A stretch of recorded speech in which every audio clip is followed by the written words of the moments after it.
the best things in life, your health, your family, your friends, and those precious memories and experiences. And a lot of those memories and experiences do involve travel and leisure. We travel not to escape life, but for life not to escape us.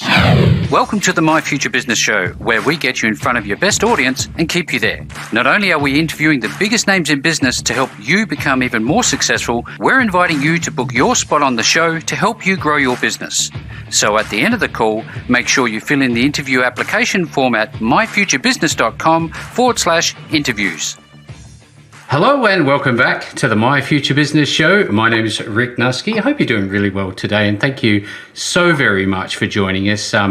Without you, the show can't be what it is, and with all of my wonderful guests, it's certainly making a difference to so many people. I've been reading your feedback, and it's wonderful knowing that the show is making a difference for you. Now, speaking about making a difference, I'm on the line with Coach Chris Klesh. Welcome to the show, Chris. Well, Rick, it's a pleasure to be here. I mean, we're separated by miles. We're just talking what technology is. I'm here at night, a day before you, at my time, in Eastern time in the United States. In the state of Florida, it's 8 o'clock here. I live in the future, don't I? Now, for everybody who doesn't know much about Chris, he is a consultant and founder of Lifetime Leisure Experiences, and we're going to be talking about how to empower the inside secrets to safe luxury travel and leisure for pennies on the dollar, bringing your family together to create lasting memories. But before we do that, Chris, what I like to do is spend a bit of time learning a little bit about you. Now, first and foremost, you mentioned you were in Florida, is that correct? Right. And that's my home base. I'm in Florida, but I do a lot of traveling. I'm a skier, so in the winter I go out to Vail, Colorado. I ski like 10 or 15 different resorts, so I probably spend 2 months skiing. I'm also an ex-conductor, so I enjoy Broadway with the COVID thing. It's going to open up in September, October, so I'll be up there in December with my son seeing 4 or 5 Broadway shows. So I try to get the most out of my travel and leisure. Yeah, absolutely. And so in terms of, I guess, downtime, do you have much downtime, and what do you do then? Do you just, with the COVID thing, are you watching more movies? What are you doing when you can't do much travel? Well, normally I'm a professional speaker. I'm really retired. I spent 32 years as an executive with AT&T. Yep. And then I retired about 20 years ago. And I got into this speaking thing because in my professional life with AT&T, I'm the guy with the suit and the tie that gave the presentations, and I've always loved travel. Yep. So I had a bucket list when I retired, and I went around the world once or twice, been every place, and now I'm sort of, as I get older, stay in the United States. It became a passion for me. But the big thing is to show people you don't have to be rich to live rich. That's one of my mantras. Rick, as I tell my audience, normally I'm a professional speaker prior to COVID. Yep. I'd speak a few times a month, and I start out asking the questions. Would you agree with me that the best things in life aren't those things? They're not the material things. What are they? Your health, your family, your friends, and those precious memories and experiences. And a lot of those memories and experiences do involve travel and leisure. After all, another one of my mantras, we travel not to escape life, but for life not to escape us. So whether it's a normal vacation, holiday, as you call it, in Europe, whether it's a wedding, it's a reunion, it's an adventure trip with your family over the holidays, travel and leisure are so important to corporate wellness, your own health and welfare, reducing stress, reducing burnout. And so I am just a proponent of the importance of travel, but what's the big problem?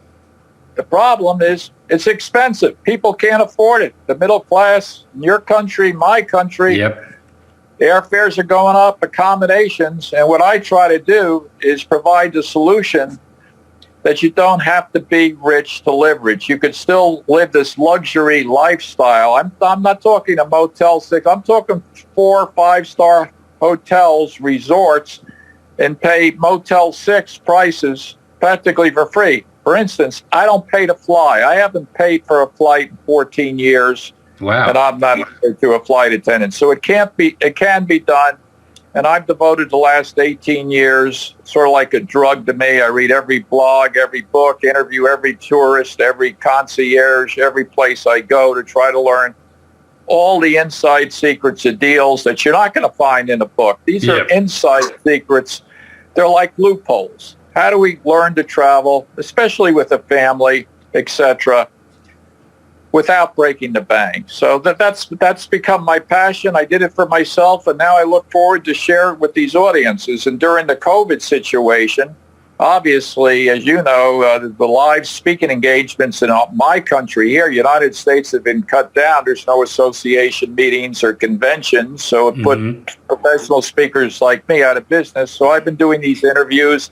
I've been guesting on a lot of radio shows, TV shows for my advice and guides, podcasts, that type of thing, interview shows such as you have, to try to share the current events, so to speak, the new normal, travel in the new normal. And at least here, I can't speak for your country, but I know in the United States with the vaccination, 70% are vaccinated. People are starting to travel now. The planes are filled. They're planning their vacations. And most everything is open now. That's fantastic. I wonder, Chris, can we go back, when your first experience as a traveller, and what do you remember of it? When you're a young boy, do you recall the first time you went around? Yeah, that's an excellent question. I was very blessed, Rick. I had a family. They went on a lot of vacations. And I remember at 12 years old going to Europe for 4 weeks and doing all the tourist stuff, Italy, France, the British Isles, every place, Austria, Switzerland, Liechtenstein, going to the museums. But one memory I have, I remember at 12 years old, I'm 73 years old now, but at 12 years old, I still have the memory of having dinner on that first floor of the Eiffel Tower. It's a gourmet restaurant. I still have a picture of it at 12 years old. So these memories and experiences that are educational, going to different cultures, different countries. I'm an athlete. I'm sort of a culture jock in that I do all the sports. So I follow tennis. You have the Australian Open, obviously Wimbledon, the U.S. Open, the French Open. I've been to several President's Cups in golf. I've been to them in South Africa and Great Britain, etc. So I believe travel is a part of our life, and it's educational. Yeah. Not only does it reduce stress, but it gets us into cultural experience with other countries. We learn from that. We decide what we like to do, how other countries, the pros and cons of things, the history of your country, Europe, and the sporting events. Since I'm an avid athlete, the golf that's played. You have a lot of great golfers from Australia that are here in the United States. A lot of them are living in my neighborhood because it's the golf capital of the world. It certainly is. So travel is, I think, a necessity part of our life. Again, I'm going to repeat myself, but we travel not to escape life, but for life not to escape us. That's the education, the culture, the adventures.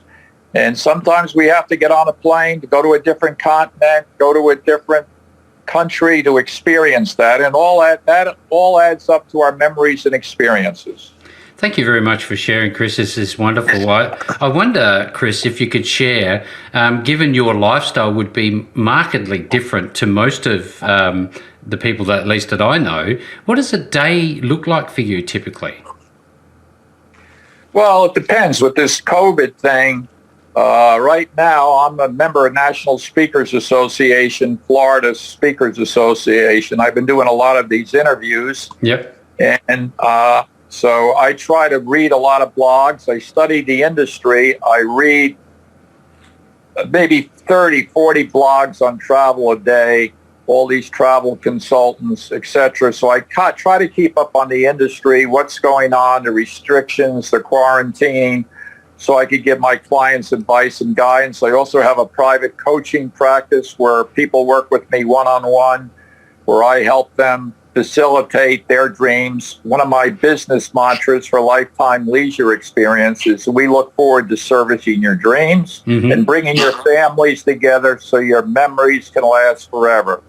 But with the caveat, without breaking the bank. So I spend a lot of time on research, and I have fun myself. Right now, I told you, I'm at the beach. Today I was in the ocean swimming, 82-degree weather. I play tennis, I play golf, so I'm not working all the time. This is a part-time thing for me to give back. I enjoy speaking. I enjoy helping people learn the deals on travel, how they can do it affordably, talk about the value of travel for their health and wellness. Yep. Heck, in the U.S., I don't know if you know this or not, people get the 2 weeks vacation with all the stress.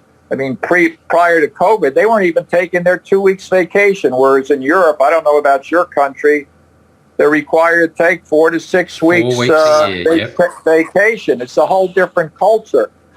And in my country here, there's so much pressure in the work ethic. The work-life balance is all around work. I'm more of the life-work balance. It should be around family, health, memories, and experiences. Yeah, let's talk about that. Let's talk about memories for a moment. You and I touched on the use of technology by mere fact that you're using an iPhone to speak with me, connect with me from the other side of the planet. Yet here we are, live, talking about travel and leisure and creating memories. We also touched on, I guess the older style photographic books that we used to have, where we would take a photo, wait 3 days to get it processed and put it in this book. Now, that's since changed. People use their computers, they store it on their phones. But my question for you, Chris, is do you have... is it better, should I say, for you to capture memories in your mind than in a photograph? Should we be clicking all the time, or should we be watching with our own eyes and taking it in that way? Well, to answer your question, a little bit of both. I believe people are too addicted to the technology. As you know, a lot of the youth, they're millennials, they're into video games. I think we should take a rest from that.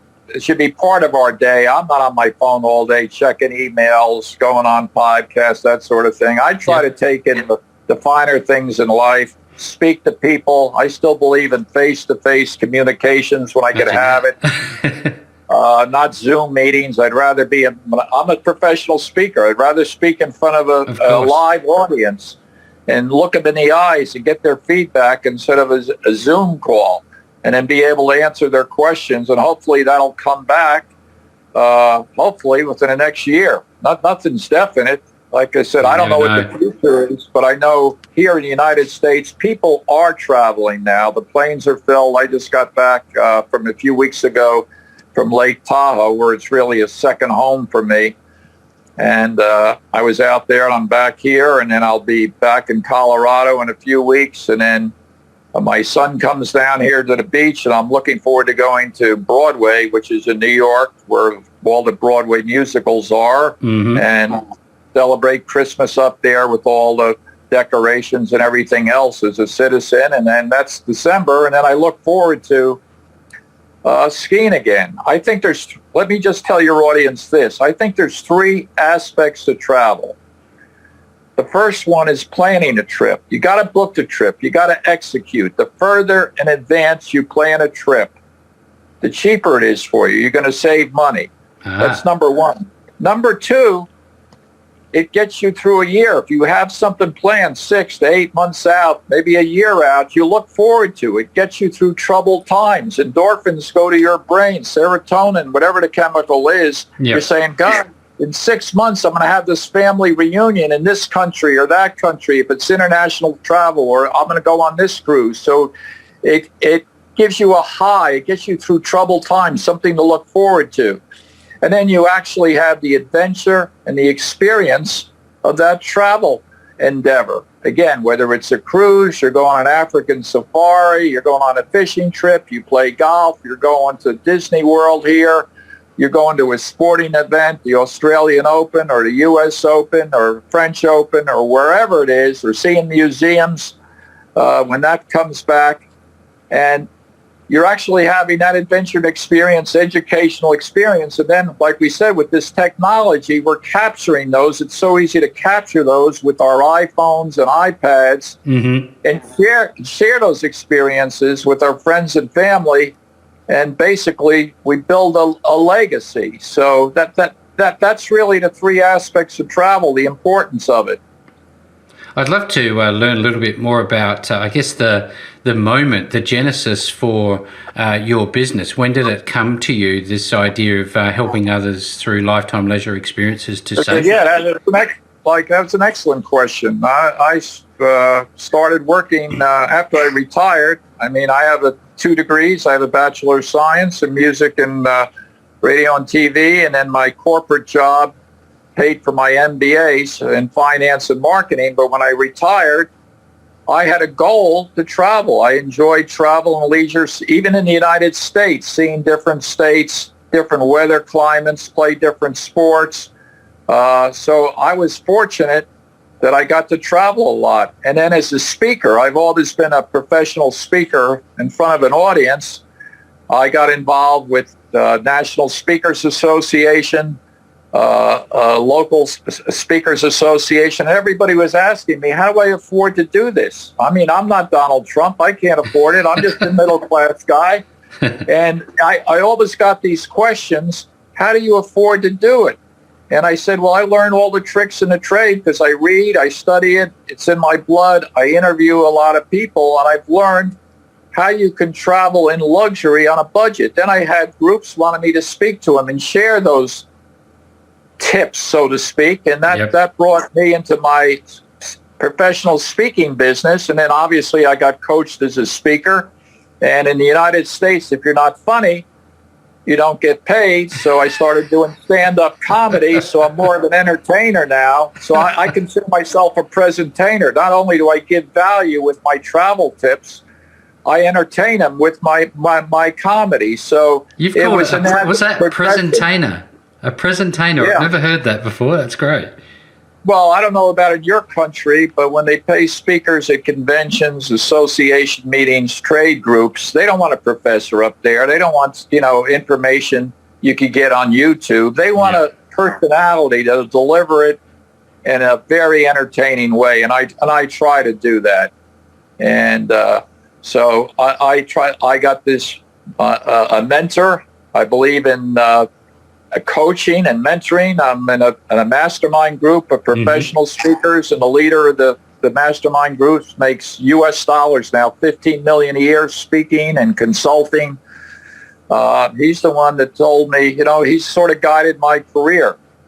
We role play, picks apart my speeches and says what's important. You speak in sound bites, you're funny, etc.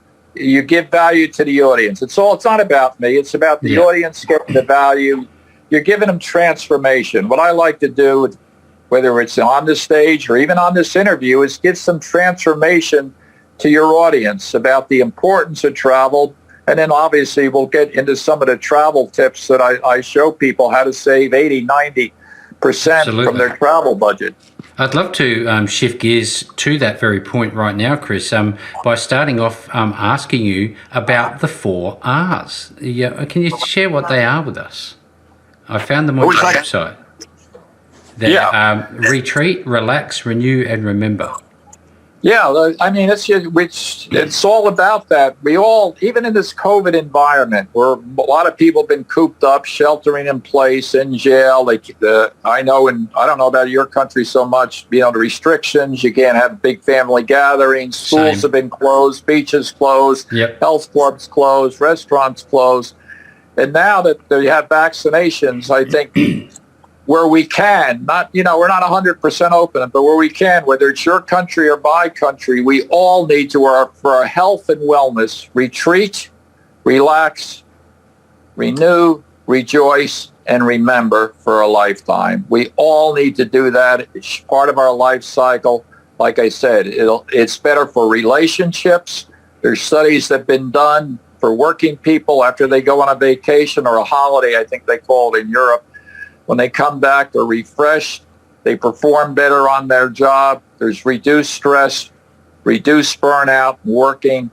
And especially it's better for family relationships. It's educational, giving their children, their grandchildren an opportunity to see the world or participate in a sport, whether it's a golf trip, skiing trip, or in the United States, go to the amusement parks such as Disney, go to museums, go to sporting events, etc. So the world of travel and leisure. And again, not everything you have to get on a plane for. It might be a fishing trip, a short 3-hour trip to another resort where you live, just to retreat, relax, get away from the normal thing, worry less about your troubles, and rejoice in your family and its memories and experiences. And like I know health is so important, and that's mental and physical health. Yeah. A lot of people just think about physical health. I mean, I exercise 4 or 5 times a year. I've been injured skiing, but I'm in good health. But I also think mental health is important, that people, as they get older in my age group, like I said, I'm in the 70s, need to read. They need to volunteer. They need to be astute. They need to listen to interviews like this, podcasts. They need to watch educational shows. They need to keep current on whatever their political views are, keep current on what things affect their life, their schools, their children, their culture, etc. So mental health is just as important as the physical health, I think, in your overall welfare. Thank you very much for sharing. You know, a couple of things I've taken away from this is obviously our mental health, our physical health, but also, you know, our ability to just a change is as good as a holiday, essentially. By going away locally, you can, you know, refresh and renew quite a bit. Now, Chris, I'd love to shift gear. There's just so much that you could share with the audience, but given that time is what it is, I wonder if there would be one thing that you could share with the audience that would help them start down their journey of, you know, traveling more, having more holidays and getting away, but saving money doing so. What would you share? Yeah, well, the big 2 things people got to understand, and I've been studying this for 18 years, the 2 biggest expenses in travel are airfares and accommodations. So I'll give your audience 2 big tips. Let's talk about airfares, number 1. Yep. I guess I don't know your country, but I know in the United States, every airline is associated with a bank, has its own credit card. Yes. For instance, Delta is with American Express. Chase Bank in the U.S. has Southwest.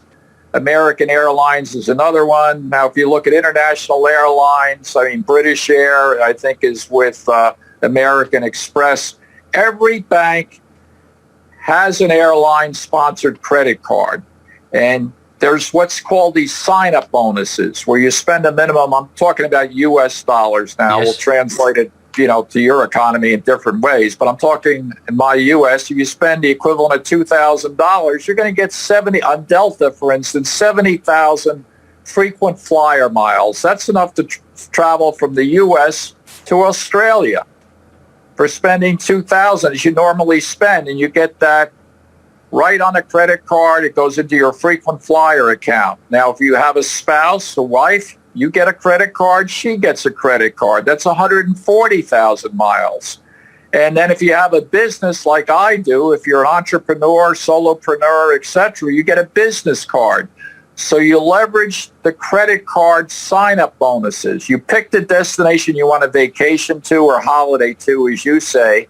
You sign up for the credit card bonuses. You spend a minimum, obviously, to pay the credit card off when the, you know, the end of the month when it's due, so you don't want to pay interest. And that's the quickest way to accumulate these frequent flyer miles. And every airline has one. I can't speak for your country, but I know in the United States, everyone does. So take advantage of that. There's different blogs that tell you when these sign-up bonuses. In fact, there's an American Airlines credit card that I show my clients. This is the truth. All you have to do is make one purchase. Buy a pack of gum. Fill up your car with gas, petrol, whatever you want to call it, one time.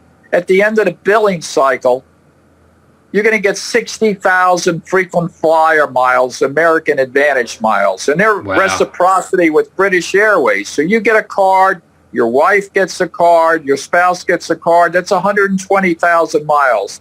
That enables a family to go round trip to Europe, Paris, etc. for buying a pack of gum. You just have to know about these loopholes, how it works, etc. Yeah. And that's how you fly for free. You pick the airline that you want to fly to your destination. You start out, you find out what credit card sign-up bonuses, offers are out there. You spend the minimum. You could put all your charges on your utilities. I pay my car insurance, the phone bills. I even pay my homeowner's insurance on that, my etc. And bills I normally pay, and I wind up flying for free. So if a family plans it correctly, start with one airline, one credit card, figure out the airline that gets you to the destination, sign up for that card. There you go. And that's what you do. And then you leverage that. Now, for instance, myself, I ski a lot. So I go to Vail, Colorado. As you probably heard of that, as a very luxury ski resort. So I fly to Vail for free. So instead of paying $700 round trip, I'm flying for free. I do that every year.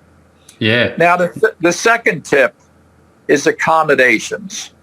Especially I'm talking about the typical family vacation holiday, when they're going to resorts, a beach resort, golf resort, etc. Even in the big cities. I tell my clients and at my speeches and my seminars, when you're going for the typical week vacation, whether it is, forget the word hotel for your stay. Forget the word hotel. Why?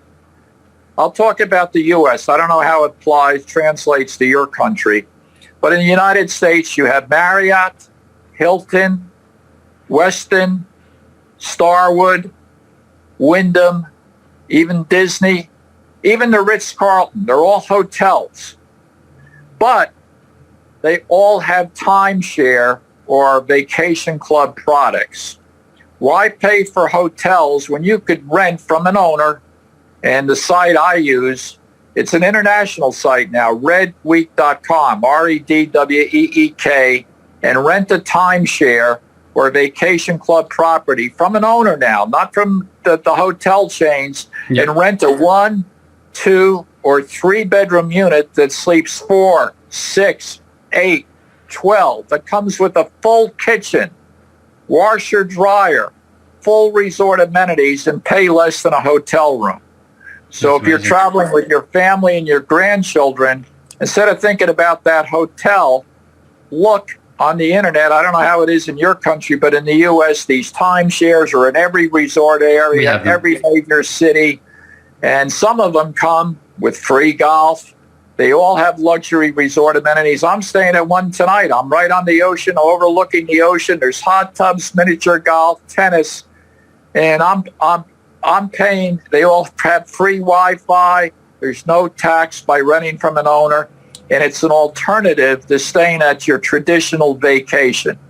It's a lot cheaper. Everybody says, what about Airbnb? Airbnb is a room in somebody's house. You're not getting full resort amenities. No. You're getting, in the timeshare industry or vacation club, now they changed the name because of bad sales practices. The major hotel chains, they call them vacation clubs. Wyndham, Hilton Grand Vacation Club, Marriott Vacation Club. And you could stay at these resorts. I'll give you a perfect example. Use myself as example and some of my clients. I told you I go skiing. I go to Vail. It's a very luxury resort, high-price resort, a hotel, U.S. dollars, and ski season is $750 a night, and then another $50 U.S. dollars to park your car. That's $800 a night, where you could rent a half mile down the road.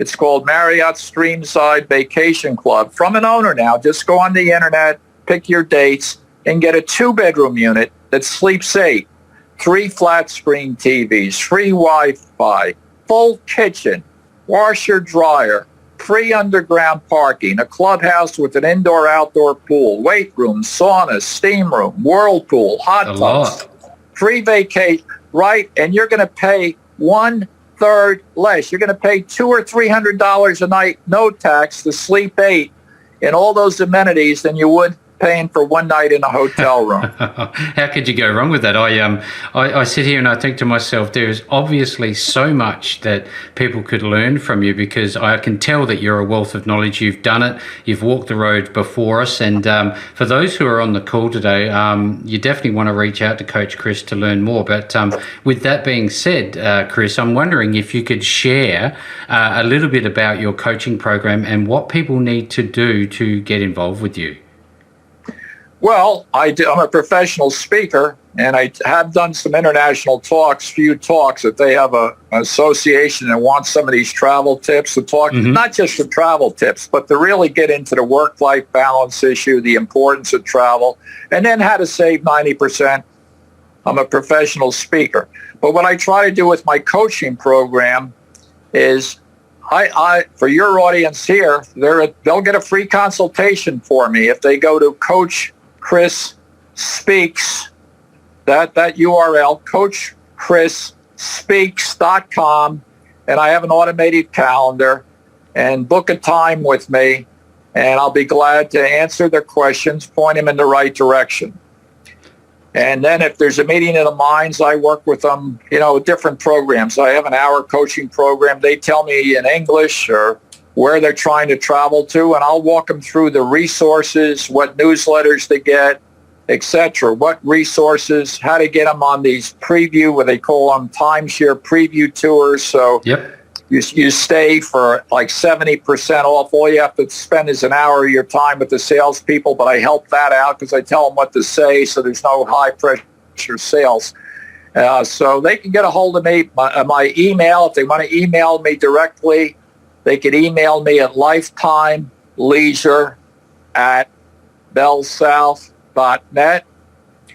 I also have a free ebook I'll give your audience. If they email me at their address and they just want the ebook, I have 99 travel tips without skimping. It's an ebook. I'll send it to them. If they just give me their email, send me an email, give me their email, and they just say they want the ebook, 99 Coach Chris's travel tips without skimping. But if they do want that personal consultation, I'll give it to them as a courtesy to your audience for free. Just make an appointment time with me. We'll have to work out the time zone difference here. I don't know if it's on my automated. No, look, it's not a major deal. We can work all those things out, Coach Chris. In other words, but the main reason, if they want to get a hold of me, send me an email, we'll work out a time. I love to help people out, show them. Again, getting back to my mantras, the best things in life, a little repetition here to sum it up, aren't the material things. They're your health. That's mental and physical health, as we talked about, your friends, your families, and those memories and experiences. And a lot of those memories and experiences are created around travel and leisure. And we travel not to escape life, again, but for life not to escape us. And everybody's different. Somebody might want to do mountain climbing. Other people want to go on safaris. Other people want to go on cruises. Other people want to go to shows or museums. Other people want to go fishing, play golf. There's a world. Everybody else has a different idea of travel with their family. So we try to make it happen. The idea is the importance of travel and leisure, and that you don't have to be rich to live rich. If you're educated, an educated consumer, and with the help of a coach, everybody needs the help of a coach or mentor to guide you in this process, because it is complicated with the internet out there, and that's where I come in. I can help guide them, put them on the right track, the right resources, etc., so they can think, oh yeah, maybe I don't have to book that 7-night at that expensive hotel. I could rent somebody's timeshare. There's a resource, redweek.com, and it's international. They work in Europe too, and I don't know about your country, but they're in Spain and Thailand, all over. Major resort vacation destinations, and it's much less expensive. You're going to get triple the space, triple the amenities for about a third the price of a luxury hotel room. Now, who doesn't like to save money? I can pretty much rest assured that everybody who's on the call today, Coach Chris, would love to learn more. I'll be making sure that we can get them that ebook. Thank you so very much for that. Yeah, the ebook's a good international book. It talks about travel tips and youth hostels and renting a car, different websites, and again, it's free. If they send me an email, they just want the book, I'll be glad to, again, Lifetime, spell it out, Lifetime Leisure at BellSouth, BELLSOUTH.net.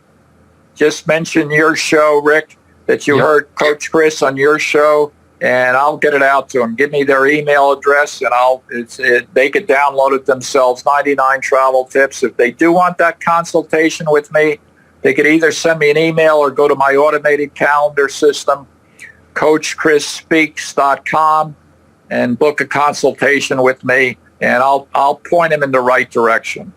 Thank you so very much, Chris. Now, everybody who's on the show today, I'll be making sure that all of the links back to Coach Chris are made available to you as is customary.